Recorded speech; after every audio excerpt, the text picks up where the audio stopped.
لوگ قالوا کہ اللہ ہمارا رب ہے، ثم استقاموا پھر ثابت قدم رہتے ہیں اس بات پر اللہ تتنزل علیہم الملائکہ، پروردگار عالم ان کے لیے ملائکہ کا نزول فرما دیتا ہے، وَأَبْشِرُوا بِالْجَنَّةِ اور انہیں جنت کی بشارت دے دیتا ہے، اور پھر کہتا ہے کہ اللہ تخافوا ولا تحزنوا، تمہیں ڈرنے کی ضرورت نہیں، غمگین ہونے کی ضرورت نہیں، اللہ نے تمہیں جو بشارت دے دی یہ جنت کی بشارت وہی ہے جس کا تم سے وعدہ کیا گیا ہے۔ پروردگار عالم نے جتنے ہم سے وعدے فرمائے ان تمام وعدوں کو پورا کر دیا اور پورا کرے گا۔ خدا بند متعال کسی کو یہاں بٹھا دینا جو کرتا ہے۔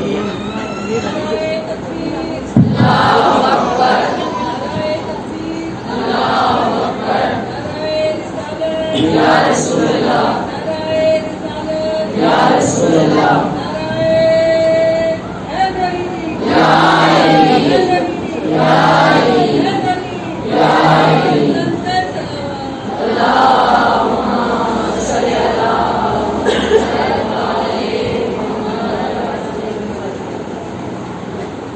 جنت کی بشارت اس نے دے دی اور اپنے وعدوں کو پورا کر دیا۔ خدا بند متعال نے جن وعدوں کو انسان کے ساتھ پورا فرمایا، اگر انسان انہیں وعدوں کو مد نظر رکھتے ہوئے کہ میرے خالق نے جو وعدے میرے ساتھ کیے ان وعدوں کے مطابق میں زندگی گزارتا رہوں تو یقیناً میری دنیا بھی کامیاب ہے اور آخرت بھی کامیاب ہے۔ عزیزان گرامی، پروردگار عالم نے چھوٹی چھوٹی چیزوں پر آپ کے لیے جنت کا وعدہ فرما دیا۔ ہم بہت بڑی بڑی چیزوں میں جا کر جنت کو تلاش کر رہے ہوتے ہیں، اگر ان چھوٹی چیزوں میں خالص ہو جائیں تو یقیناً جنت کا حصول آپ کے لیے آسان ہو جائے گا، بشرطے کہ اس کی اطاعت میں رہتے ہوئے زندگی گزاری جائے۔ جب اس کی اطاعت میں رہتے ہوئے زندگی گزاری جائے گی تو جنت کا حتمی وعدہ جو اس نے کر رکھا ہے، آپ نے یقیناً سن رکھا ہے نا کہ جنت میں جانے کے لیے خدا بند متعال نے جو حدود مقرر کی ہمارے لیے، جو حدود معیشت کی، اگر ہماری زندگی انہیں حدود کے مطابق گزرے گی تو پھر یقیناً کامیابی ہمارا مقدر ہے۔ وَأَبْشِرُوا بِالْجَنَّةِ، جنت کی سند دی جائے گی ہمیں۔ عزیزان سے ایک ریکویسٹ ہے، جب میں تلاوت کر رہی ہوں میری تلاوت کو کوئی ریکارڈ نہ کیا کرے، فقط گفتگو اگر آپ ریکارڈ کرنا چاہتے ہیں تو وہ کر سکتے ہیں۔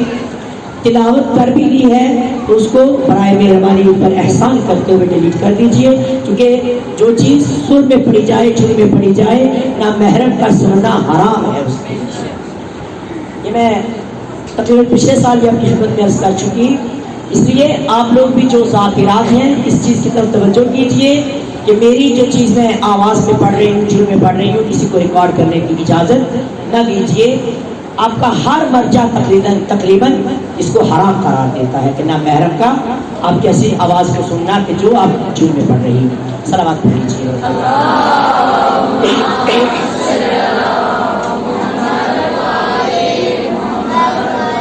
جنت کے حصول کے لیے کیا کرنا پڑے گا؟ آپ اسی جگہ پر بیٹھے ہوئے جو عمل بھی انجام دے رہے ہیں، ایک یہی کلمہ، یہ صلوات جس کو پڑھ رہے ہیں، اس صلوات جیسے کلمے کو بھی تلاوت کریں گے، مختصر سا اللہم صلی علی محمد و آل محمد۔ جانتے ہیں کہ اس کا اجر اور ثواب کتنا ہوگا؟ بہت سے لوگ مجھ سے جب رابطہ کرتے ہیں کہتے ہیں کوئی عمل بتا دیجئے اس عمل کے لیے، اس کام کے لیے۔ توجہ کیجئے گا کہ کوئی بھی ایسا عمل بتا دیں، ہم فلاں عمل بھی کرتے ہیں، فلاں بھی کرتے ہیں، فلاں بھی کرتے ہیں، کوئی آپ بتا دیں آپ کے پاس ہے۔ علامہ طباطبائی صاحب تفسیر المیزان، علامہ کے پاس شخص آگے آ کر کہنے لگا علامہ بہت مسائل میں گھرا ہوا ہوں، بہت پریشان ہوں، مسائل کا ایک سیلاب ہے میرے اوپر،